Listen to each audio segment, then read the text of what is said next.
You heard? You heard? But Anywho, take us to the the big daddy. main fucking event. Everybody's favorite. The guy that can fuck your mom and you wouldn't even care. His name's fucking Conor McGregor. Proper Champ shit. 12. What can you say? This guy does what he wants. Fucks who he wants. Champ shit. Champ. But the notorious Conor McGregor. let's really give this one a talk through though, Gage. You can kick it off this time. But let's get serious for a second. Let's talk some actual fighting and shit. Okay. Well, this fight's let me give y'all a little visual actually, because Set the scene. Yeah, we're going to set a scene here because not everybody knows. Anywho, we have the Diamond, Dustin Poirier, looking like, I don't know, fucking Bruce Willis right here, fucking bald as shit. Anywho, he's coming at 27-6, wily veteran, the number one contender in the deepest, hardest, most fucking bestest fucking division in all of mixed martial arts, the UFC lightweight division. He's coming in at 5'9" with a 73-inch reach. Obviously coming off a win against Conor McGregor and another stellar fucking win against the Hangman Dan Hooker.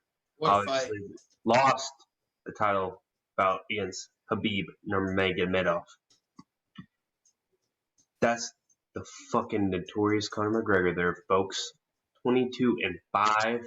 The first ever simultaneous double belt champion.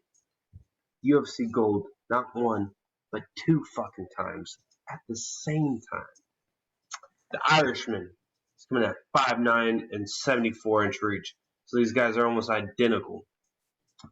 Look at that. $41.8 million in the fucking bank. He's coming off a loss against Dustin Poirier. And, has a win. Obviously, this after he got all the money.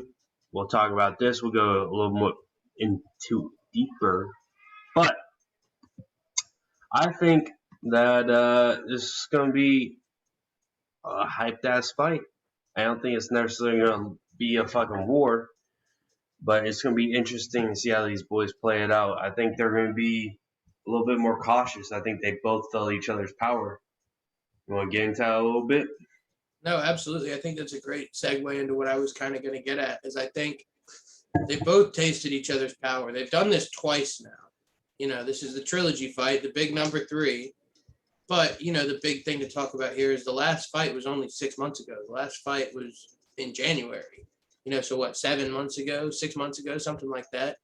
But I think the big piece of evidence I use to argue here is we've seen Conor rematch one person. We saw Conor fight Nate Diaz twice.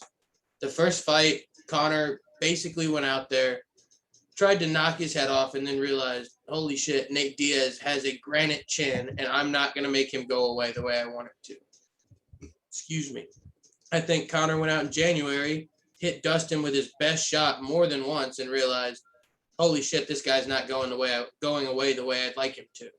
So you look at Conor versus Nate Diaz 2, Conor makes the conscious strategic decision to not empty the tank in the first round, take a little bit off his punches, and then you see the guy kind of start moving. You see him start touching him up, and then you see Conor go 5 rounds with Nate Diaz and winning a decision, something that a lot of people weren't even confident that he was able to pull off, fighting a whole 5 rounds and not getting exhausted. So I see a similar thing here, actually. I agree. I don't know if it's going to be a war where we see haymakers and a whole bunch of blood or anything like that. But I would not be surprised if this fight ended up going to a decision and we just saw both of these guys touch each other up the whole time. Just kind of piggyback off that. For 155 pounds, both these guys have the death touch in their fucking hands. Like, no doubt, they both knocked each other out in their previous 2 fights. But I think if you go back and watch our interview last week with Brendan, he said I think he could have been more right. If we see Karate Conor out there, I think there's a great chance that he comes out victorious. because I went back and watched their last rematch in January. Conor, I think he got hit. I counted 13 times, just solid fucking calf kicks, which we've experienced from a UFC fighter. They don't fucking feel good. Can't We've fucking walk experienced them from each other, amateur, not even working out people until, Gage started working out again. Guess I got to get back on the train, but don't feel good, man, regardless. No, from a UFC fighter, don't feel good. And he gave us probably 50%. Anywho, Yeah, he gave us a good whack.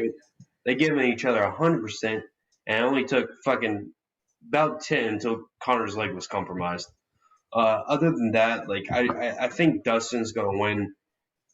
His sounds so fucking gay, but his girth and his size it's noticeable. Like his jab, his hands, they look like they hurt. Not to say that Conor doesn't. Like Conor touched him up very well in his last fight. I mean, there was moments where I was like, holy shit, like Conor could have ended it if he hit one or two more punches at the end of his combos. So I don't see Conor necessarily changing his style, especially like why? I mean, yeah, he doesn't want to get knocked out again, but is he going to go back to the hungry dog that he was? I don't think so personally. I think Dustin's going to come out and he's going to get that money, and then he's going to go, give me that fucking belt. And he's going to go tag up old Charlie Olives. Oh, baby, I love a good disagreement. I love a good bout between us on this show. Because I just have to touch on the fact that the whole narrative since Conor lost has been the guy's got money, the guy's got everything that you could ever want. He doesn't even want to be a fighter anymore. Like, just let him hang it up. He's done. He doesn't have the drive anymore. But we all neglect that Conor McGregor wears a 24-karat gold necklace with a lion on it. He's a fucking king. He's a fucking champion, and he's a proud motherfucker. He's not somebody that's going to, like, personally, I think he's going to move to 170 before he's done. I think we're going to see a weight division move. And the only reason we haven't seen him move to 170 yet is because he lost to Dustin Poirier and he said, I got to get that one back before I do anything. I don't think we're going to see Mr. Nice Guy. I don't think we're going to see Conor, who is trying to buddy up to Dustin. I think Conor's been in the, behind the scenes almost for the first time in his career. He's not really doing media. He's not really up in people's faces. I just think he's put the work into the conditioning. And I agree. I think the whole karate stance McGregor thing is a farce. Like, yes, do you want to see Conor McGregor move more? Absolutely. Ideally, I don't want to see him check a single calf kick. I'd like to see him move and get out of the way and not be there when the calf kick comes, which is what I think is going to happen. I think we're going to see Conor come out. He's going to be bouncy. He's going to move. He's going to be in great shape. He's going to say, I haven't not fought in over a year. I haven't fought since January, which is pretty doable, pretty realistic. There's not going to be any ring rust. He's not bringing his family, which is a big thing for me too. It's not, oh, daddy's on stage, Jack or Conor Jr., whatever his kid's name is sitting in the front row. I can't be a crazy person because I have to be daddy right now. No, he's coming to be Dustin Poirier's daddy this weekend. I think we're going to see 5 rounds. I think it might get boring, but I think we're going to see Conor walk out with a decision. Well, I mean, don't get me wrong. I'm as big a Conor fan as anybody. Like, I've seen the decline. It's not so great, but like, I'm like, he has to convince me otherwise. Like, if he comes out and fucking wins this, I'll stick my foot in my mouth and be like, all right, Conor McGregor's taking that fucking title back, and whatever. I'll go back to being a Conor stan. But like you said, man, he better be bouncing on that front foot. He better be fucking moving. He better be getting out of the way because Dustin knows the kick's there, the calf kick. Welcome to the calf kick experience. No, I can absolutely see it. We've seen Dustin beat Justin Gaethje, who's a pretty good stand-up boxer. Dustin beat Max Holloway twice, who is one of, if not the best stand-up boxer, just straight up in the UFC. Yeah. But, I see a flip. Excuse me. I'm noticing things that I feel like are going unnoticed in terms of Dustin's doing all the media. Dustin with his family. Dustin's taking pictures with people at the airport. Like, I just think he's becoming, not he's underestimating Conor McGregor, but I think we've all given in to the idea of Conor McGregor, the character, and not necessarily looked at McGregor, the fighter, because one of the things that I haven't touched yet is that Dustin was biting on all of his feints in that second fight. Like, that's how he was getting that success, was by feint, boom, like 1-2 move. Like, if Conor's active with the hands and active with his footwork and doesn't get lazy and doesn't get tired, I think he's going to win this fight. I just have a hunch, and maybe it'll lose me some money, but I have a hard time picking against Conor McGregor at this point. No, I can't agree with that. But let's get into the championship 5-minute round. Let me set my timer. I got a question I want to ask you.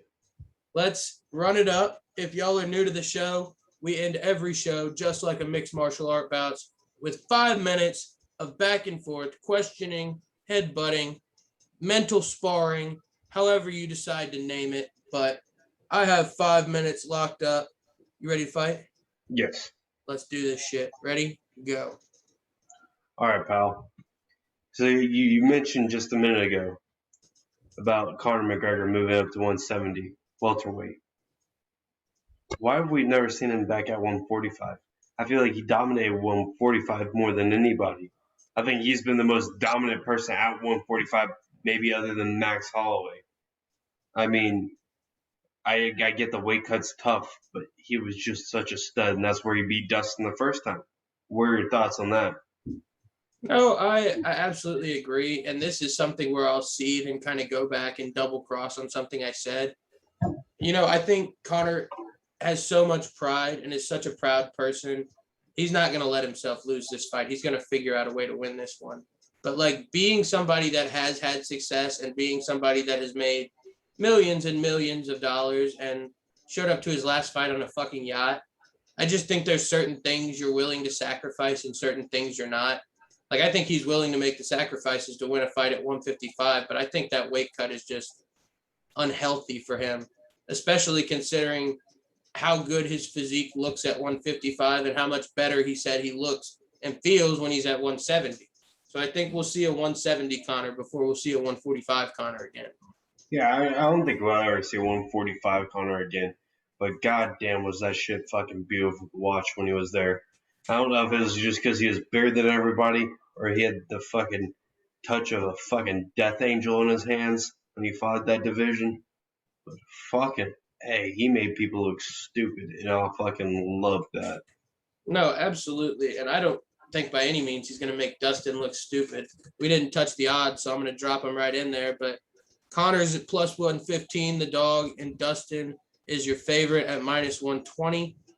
So I don't remember the last time I saw Conor McGregor go into a fight as an underdog. Maybe Khabib. Like, obviously he was a big dog to Floyd, but that's outside the point. I think he feels largely disrespected and largely disappointed in what happened in January, and I think he's coming to get it back, man. But talk to me a little bit about Francis in this heavyweight championship, this interim belt. 93 days before they strip Francis Ngannou of his undisputed heavyweight title. What are the thoughts there? I think the UFC knows that they're fucking daddy and that they can make the most money and that they are going to make the most money. Like our buddy Brendan O'Reilly said, the UFC does what the money does. They go where the money goes. I mean, at the end of the day, we have a few conspiracy theories about what we think's happening here. Maybe they're trying to have leverage for a John Jones versus Francis super fight. I mean, obviously they couldn't agree on getting Derek Lewis in there with Francis. So why not? I mean, you take a guy that just won. He's 9-0, I believe. Stud of an athlete. I don't think he's top tier or even championship quality, but he's undefeated, and UFC hasn't had an undefeated heavyweight in quite some time, especially with that many wins. I mean, they might just have a faux Grand Prix kind of deal going. You're going to get John Jones versus Francis gets the winner of, you know, uh, Derek Lewis versus Cyril Gahn. I think that would be fucking phenomenal, but I don't think it's actually going to happen. I mean, also, Stipe Miocic has to feel like the odd man out here. Well, like I said earlier, I only have 60 seconds, so I'm going to keep it crisp. Everybody's happy here. Francis said, I don't want to fight until September. Dana said, fine, you don't have to fight until September. Great. I think Dana put on a show to where Cyril Gahn and Derek Lewis are both very willing to be active and will fight at the beginning of August and would turn around and fight again at the end of September, at the beginning of October. I don't think that'll be a problem. But Francis wins because he doesn't have to fight. He can stay in Cameroon. He can enjoy his belt. He can take the time he needs. Derek gets to walk out in front of his home crowd, 25,000 people cheering for him, as loud as it's going to be. He's gonna sell out the crowd. But Derek's a marketable champion, huh? I said, and potentially us. And potentially us. Derek's a marketable champion. Cyril Gahn looks like the freaking Michelangelo statue of David. He's a great fighter. He's not bad on the mic. He's a marketable champ. Both fights with Francis are marketable. And then, like you said, Stipe's probably not going to fight till 22. John's probably not going to fight till 2022. So they both get to rest and get better. And then Francis will turn around and fight one of them. But that's time. We're done fighting. We're done freaking mentally going at each other. I think it was pretty close to a draw there. I'm not really sure how the ref's going to score it. We'll have to go to the judges. But y'all heard it here first. I'm going to go with Conor McGregor. I'm taking the notorious. Gage is taking Dustin Poirier. The diamond. We're both big balls in Cowtown, locked in on Gilbert Burns together. And looks like this is another episode of the Calf Kick Experience, and we're going to be signing out. Number 13 is out.